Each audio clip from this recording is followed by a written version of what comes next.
Hello नमस्कार दोस्तों, आप सभी का इस चैनल पे स्वागत करता हूं। आज की इस वीडियो में चैप्टर 7 जो हम डिस्कस कर रहे थे, आपके रेल और रोड हमने डिस्कस कर चुके थे, जो आपके लैंड ट्रांसपोर्टेशन में आपके आते हैं।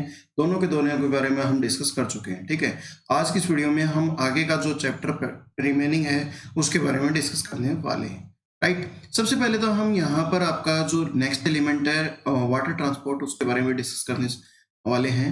वाटर ट्रांसपोर्ट काफ़ी किफ़ायती है और एक तरीके से काफ़ी बल्क में आपके जो शिप्स हैं, बहुत ही बड़े शिप्स आपके कहीं न कहीं लिंक्ड हो जाते हैं और कहीं न कहीं किसी भी रूट की हमें रिक्वायरमेंट नहीं होती, राइट?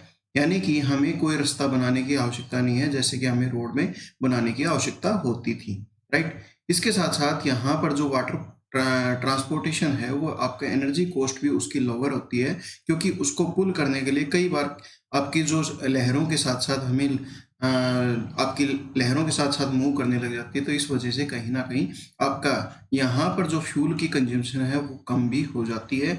अगर धाराओं के विपरीत हमें चलाना हो तो आपकी फ्यूल की कंज़म्पशन ज़्यादा होगी, राइट? इसके साथ-साथ जो आपका वाटर ट्रांसपोर्ट है वो आपका सी और इसके साथ-साथ इनलैंड वाटरवेज़ के अंदर डिवाइडेड देखने को मिलता है। ठीक है? अब यहाँ पर आप देखेंगे कि आपके जो वाटर ट्रांसपोर्ट है, वाटर ट्रांसपोर्ट काफ़ी इम्पोर्टेंट है। सबसे पहले हम सी रूट्स की बात करते हैं, ठीक है? सबसे पहले हम सी रूट्स की बात करते हैं। सी रूट्स आपके कहीं न कहीं स्मूथ हाईवे आपके देते हैं, चाहे आप किसी भी डायरेक्शन के अंदर आप जाएँ। यहाँ पर कोई मेंटेनेंस की आवश्यकता नहीं होती। जैसे रोड और रेल में हमें मेंटेनेंस की आवश्यकता होती है, लेकिन यहाँ पर हमें कोई मेंटेनेंस की आवश्यकता भी नहीं होती। इसके साथ-साथ जो भी आपके वेसल्स हैं, आपके कहीं न कहीं आपका ट्रांसफ़ॉर्म किए जाते हैं बगैर कोई फर्दर इम्पोर्टेंट डेवलपमेंट के। यहाँ पर हमें जो भी आपके फिज़िकल एनवायरनमेंट है उससे लड़कर आपका कहीं न कहीं आपके लैंड या एयर या ओशियन ट्रांसपोर्टेशन आपके इन कंपैरिज़न आपका चीपर देखने को मिलता है। यानी कि कहने का मीनिंग ये है कि लैंड और एयर से आपका जो ओशियन ट्रांसपोर्टेशन है वो आपका चीपर देखने को मिलता है इन कंपैरेटिव लोड के। ठीक है, लोड के कंडीशंस में आपका ये ज़्यादा किफ़ायती देखने को मिलता है। यहाँ पर जो शिप्स हैं उसमें आपका रडार का यूज़ होता है, वायरलेस का यूज़ होता है और अलग-अलग जो नेविगेशन एड्स होते हैं ना, यानी कि हमें कहाँ जाना है। फॉर एग्ज़ाम्पल आपका इंडिया से आपको लंदन जाना है, तो इनके लिए आप वहाँ पर पहुँचने के लिए ये कुछ radar, wireless devices, navigation aids, इनकी आवश्यकता आपको पड़ती है। और इसके साथ-साथ जो आपके वर्ल्ड में मेजर पोर्ट हैं, वो भी आपके कहीं न कहीं कंटेनर हैंडलिंग के लिए काफ़ी किफ़ायती या फिर कह सकते हैं कि वहाँ पे ये सुविधाएँ रहती हैं। तो इम्पोर्टेंट सी रूट्स की बात करें तो सबसे बिज़ीएस्ट कह सकते हैं नॉर्थ अटलांटिक सी रूट, ठीक है? नॉर्थ ईस्टर्न जो यूएसए है और इसके साथ-साथ जो नॉर्थ वेस्टर्न यूरोप है, वो आपके 2 इंडस्ट्रियल डेवलपमेंट काफ़ी बड़े देखने को मिलते हैं। ये जो आपका रूट है ना, ये वाला रूट, ये रूट आपका काफ़ी बिज़ीएस्ट रूट है, ठीक है? इसमें क्यों? क्योंकि आपका ये रूट है, आपका यहाँ से आपके एक तो मेजर सिटी लंदन देखने को मिलती है, न्यूयॉर्क देखने को मिलती है, आपके ये कुछ मेजर सिटीज़ देखने को मिलती हैं, राइट? क्लियर? फिर बाद में आपका भी सेकंड नंबर पर आपका जो बिज़ीएस्ट रूट है, वो मेडिटेरियन इंडियन ओशियन आपका रूट देखने को मिलता है, ठीक है? ये आपका जो रूट है ना, ये रूट आपका सेकंड नंबर पर आपका आता है। फर्स्ट नंबर पर कौन सा था? ये वाला, ठीक है? इसके साथ-साथ आपके थर्ड नंबर पर साउथर्न अटलांटिक सी रूट देखने को मिलता है। साउथ का पहले हमने किसका डिस्कस की? आपके नॉर्थ की, ठीक है? पहले हमने किसकी बात की? नॉर्थ की। अब क्या बात कर रहे हैं हम? साउथ की, ठीक है? तो ये आपका नॉर्थ हो गया और ये आपका साउथ में आपका हो गया। तो नॉर्थ फर्स्ट नंबर पे आता है, सेकंड नंबर पे हमारा जो ये मेडिटेरियन एंड इंडियन ओशन आता है और थर्ड नंबर पर आपका साउथ अटलांटिक ओशन आपका बिज़ीएस्ट रूट के अंदर आता है। क्लियर? इसके साथ-साथ साउथ पैसिफिक सी रूट ये भी आपका देखने को मिलता है। अब 2 आपकी शिपिंग कैनाल्स हैं, बहुत इंपॉर्टेंट शिपिंग कैनाल्स हैं, जो सबसे पहले तो आपकी सुएज़ कैनाल आपकी आती है। सुएज़ कैनाल काफ़ी इंपॉर्टेंट आपकी कैनाल बन जाती है इन कंपैरिजन आपके ट्रांसपोर्टेशन के अंदर, ठीक है? सुएज़ कैनाल सबसे पहले तो 1869 में आपकी ये बिल्ट हुई थी, इजिप्ट के अंदर ये बिल्ट हुई थी और ये पोर्ट सैयद नॉर्थ पॉइंट है, और इसके साथ साथ जो पोर्ट सुएज है वो आपका साउथ मोस्ट आपको पॉइंट देखने को मिलता है आपका में, और ये लिंक करता है किसको, मेडिटेरियन सी को और रेड सी को कनेक्ट करने का कोशिश करते हैं। ठीक है, यहाँ से ये बनने के बाद आपका ये जो पॉइंट है यहाँ से यहाँ जाने का जो रूट बनाया गया, इससे आपका अगर देखा जाए तो पहले क्या था, यहाँ मैं आपको इस मैप के थ्रू बताने की प्रयास करता हूँ। पहले हमें आपका काफ़ी रूट यहाँ से, अगर लंदन से जो आपके ब्रिटिशर्स थे वो अगर कोई भी सामान लेकर जाना होता था तो आपके इस जो आपका अफ्रीका है, अफ्रीका के चारों तरफ चक्कर लगाकर फिर जाना होता था।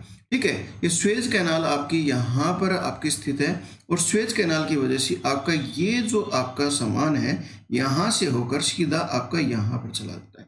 तो इसकी वजह से आपका स्वेज कैनाल की वजह से काफ़ी आपका समय भी बचा, और इसके साथ साथ ये आपके लिए और भी देशों के लिए काफ़ी महत्वपूर्ण रहता है।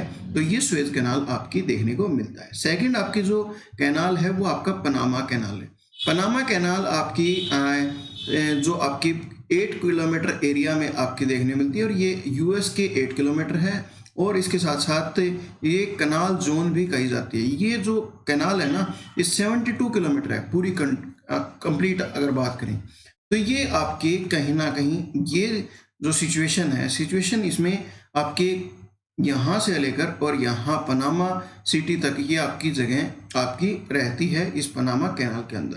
क्लियर, इतने तक आपको क्लियर होगा ऐसा मैं आशा करता हूँ। और ये यहाँ पर जो पनामा कैनाल है ना, इसमें आपका जो पनामा सिटी और कोलन के बीच में बनाई गई है। ठीक है, यहाँ पर एक इम्पोर्टेंट बात ये है कि इसमें डीप कटिंग की गई है।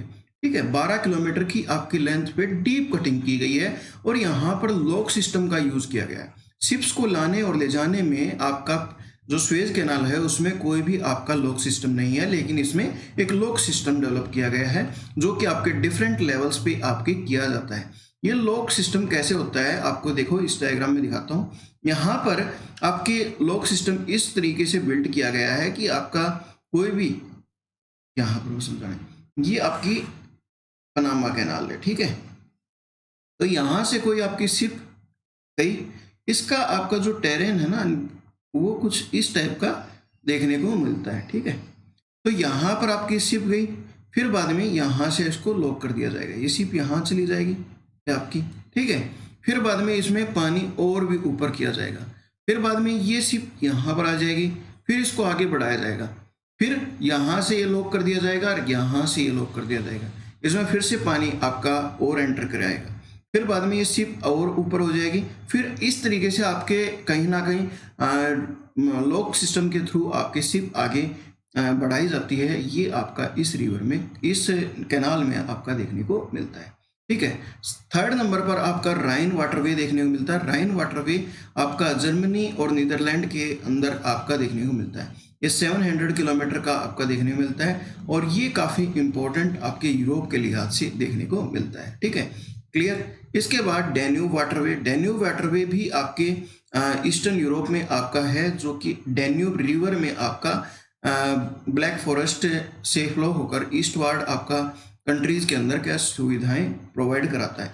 इसमें मेजरली डैन्यूब में आपके व्हीट, मेज, टिम्बर और मशीनरी पहुंचाने के लिए यूज में लिया जाता था, और ये आज भी लिया जाता है। ठीक है, ये आपका फिर बाद में वोल्गा वाटरवे भी आपका इसी तरीके से एक वाटरवे है जो कि आपका कहीं ना कहीं कैस्पियन सी के में ड्रेन होती है आपका वोल्गा रिवर। ये 1120 किलोमीटर आपकी देखने को मिलती है, और वोल्गा मॉस्को कैनाल को कनेक्ट करती है, वोल्गा डोन कैनाल को भी आपका ब्लैक सी से कनेक्ट करती है। तो ये कहीं ना कहीं आपके अलग अलग जो वाटरवेज हैं वो अलग अलग ज़रूरतों के हिसाब से आपका यूज़ की जाती हैं। ग्रेट लेक्स की बात करें तो ग्रेट लेक्स में भी आपके नॉर्थ अमेरिका है, वहाँ पर सुपीरियर, एरी, ओंटारियो आपके जो कैनाल्स हैं, जो आपकी यहाँ पर आपके कहीं ना कहीं ये जो जगह है लेक्स हैं, ग्रेट लेक्स को कनेक्ट करने का काम करती है। ये आपकी काफ़ी इंपॉर्टेंट बनती है।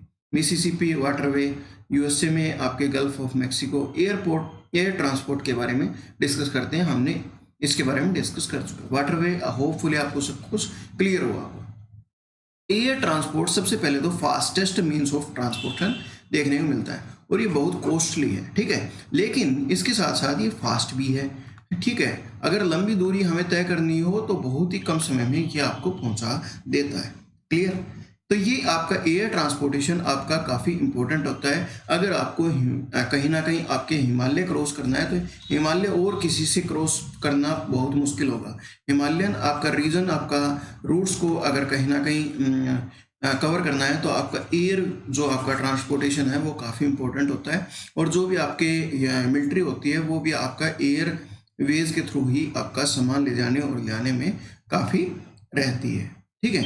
ये आपका जो मैन्युफैक्चरिंग है एयरक्राफ्ट से वो भी आपके बनाने पड़ते हैं। इसके साथ साथ आपके अलग अलग hangar, landing, fuelling, maintenance facility aircraft को देनी होती है और इसके साथ साथ बड़े बड़े एयरपोर्ट भी हमें बनाने होते हैं। क्लियर? तो ये काफ़ी इम्पोर्टेंट है और यहाँ पर आपके कोई भी ऐसा प्लेस नहीं है जहाँ पर आपकी 35 आवर्स से ज़्यादा आपका समय लगता हो।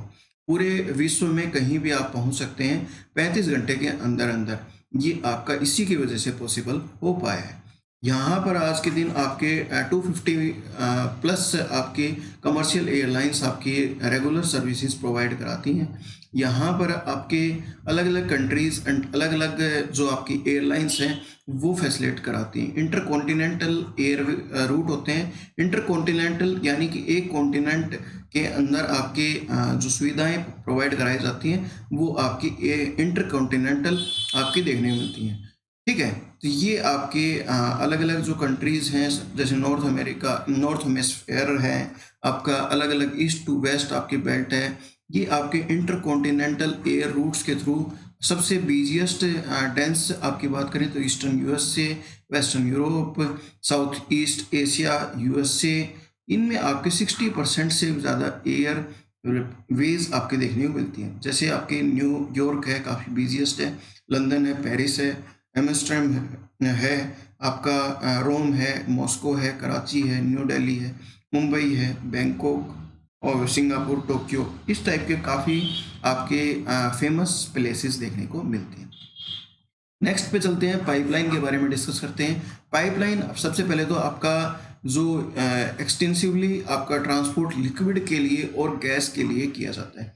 हम गैस और लिक्विड को कहीं ना कहीं आपका ट्रांसपोर्टेशन के लिए आपका पाइपलाइन का यूज़ करते हैं। आज के दिन आपके घरों में एलपीजी या कुकिंग गैस जो आपकी पाइपलाइन के थ्रू आ सकती है, आती भी है। दिल्ली जैसे शहरों में, आपके न्यूजीलैंड में मिल्क को भी आपका सप्लाई पाइपलाइन के थ्रू किया जाता है। फार्म से लेकर फैक्ट्रीज तक, घर तक, इवन आपका ये पाइपलाइन का यूज़ किया जाता है। और इवन आज के दिन मेजर जो जगह हैं काफ़ी ज़्यादा देखने को मिलती हैं। और पाइपलाइन ट्रांसपोर्टेशन जो यूक्रेन में आपकी देखेंगे तो ये डायग्राम के थ्रू आपका दिखाया गया है कि यूक्रेन में कैसे पाइपलाइन का नेचुरल गैस के का ट्रांसपोर्टेशन किया जाता है। ये आज के दिन बहुत से प्लेसेस पे बहुत ज़्यादा जगह पर आपका देखने को मिलता है। प्रपोज्ड है कि ईरान, इंडिया, वाई पाकिस्तान आपका international oil and natural gas pipeline भी आपकी बनाई जाएगी, ये अभी प्रपोज्ड है, राइट। कम्युनिकेशन के बारे में बात करते हैं तो ह्यूमन बीइंग आज के दिन बहुत लंबे लंबे डिस्टेंसेस पर आपका कम्युनिकेशन कर पाते हैं। आपके टेलीग्राफ के थ्रू, टेलीफोन के थ्रू, काफ़ी इंपॉर्टेंट है। पहले के समय आपके ये पॉसिबल नहीं हो पाता था, तो इस वजह से आपका आज के दिन ये काफ़ी सहूलियत भरा चीज़ें होने लगी हैं। क्लियर?